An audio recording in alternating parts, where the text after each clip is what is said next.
They say when life gives you lemons, make lemonade, but that's an awful lot of sugar. But when life gives me limes, I make healthy, delicious, low-carb margaritas.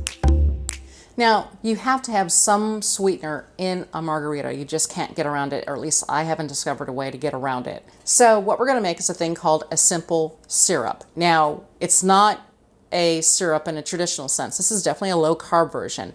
To make a simple syrup, usually what you do is just add a cup of sugar and a cup of water. It's a 50-50 split between the two. I'm going to use a low-carb sweetener, and I'm just using half a cup of that, and I'm using half a cup of water. I don't need that much, but the nice thing about it is I'm going to have a lot left over. It can go in the fridge. Just take it out of the fridge, shake it up, heat it up a little bit, and you can use it to make your own syrups, such as a maple flavored one, or use it for baking or other types of projects that you're working on in the kitchen. All I'm going to do now is stir this up, and what I want the sugar completely, or the sweetener completely dissolved. It's granular, so I want to make sure there aren't any grains, any fine bits in it, because those just won't come out, and you'll taste that and it'll be all grainy and not very nice. So this will take about 5 to 7 minutes to basically heat up. I have it over a medium heat. I want it to come to a simmer, and then you stir it on occasion. And I'm going to reduce it down just slightly.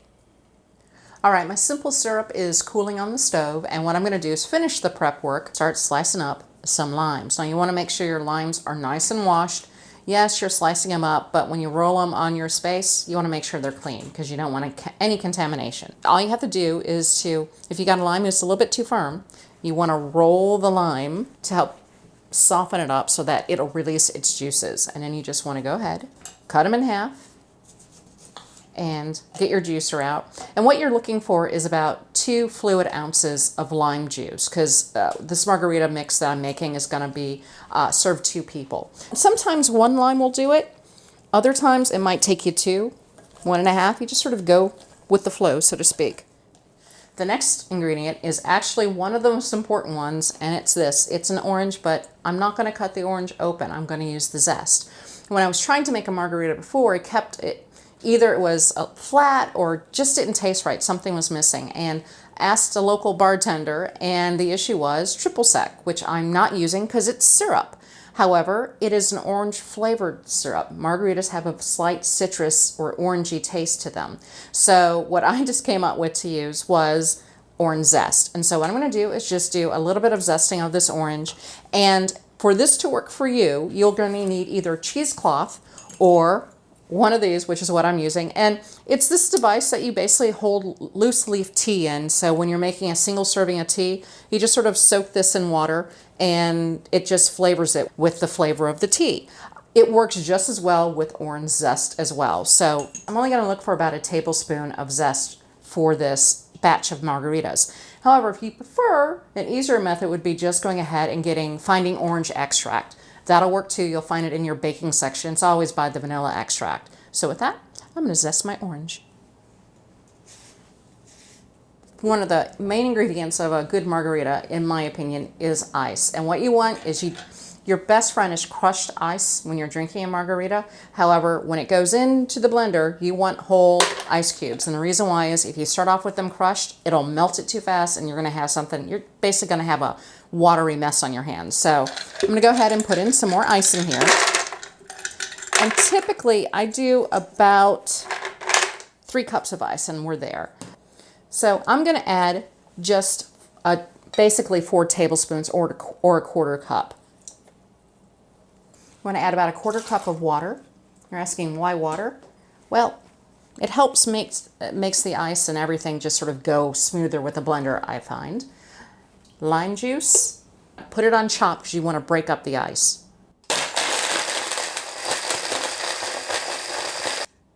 Now what I'm going to do is just put it on puree or liquefy, depending on what you have.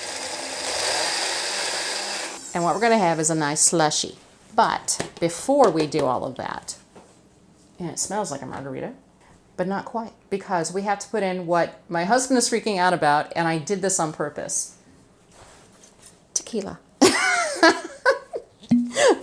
He was getting a little worried there, but I wanted to fool him. So you go ahead. You would put the tequila in with all the ingredients, but I like to give my husband a heart attack. You're going to do about 3 ounces of tequila.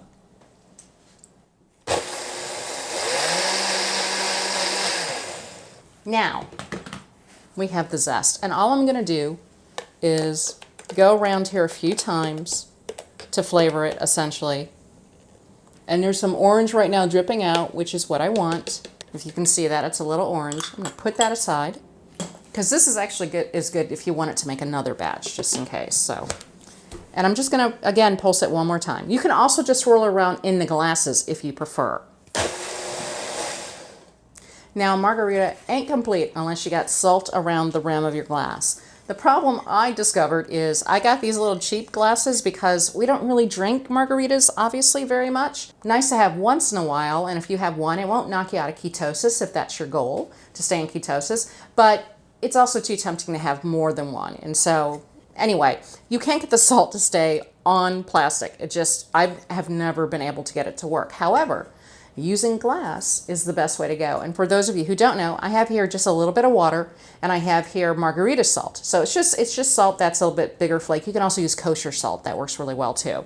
So I'm going to take the glass, and I'm just going to dip the rim basically in the water, shake off the excess, and put my glass firmly in the salt. Shake off excess. You might get a little bit more than you bargained for at times, but that's okay. There's your margarita glass. It smells so good. And if you notice, it's nice and slushy. That makes you drink it slow, which is always a good thing. And don't forget, you want your little lime. Squeeze a little lime there. You can even drop it in if you want. Now let's give it a taste. Cheers.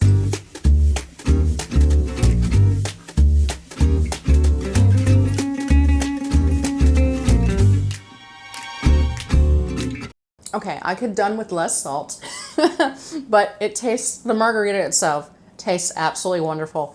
Just you can just take off the excess salt. I was just trying to demonstrate. But the margarita, it tastes like a margarita. It's really blended so the tequila doesn't dominate. You have a nice, wonderful lime in there. You can taste a bit of the orange. Actually,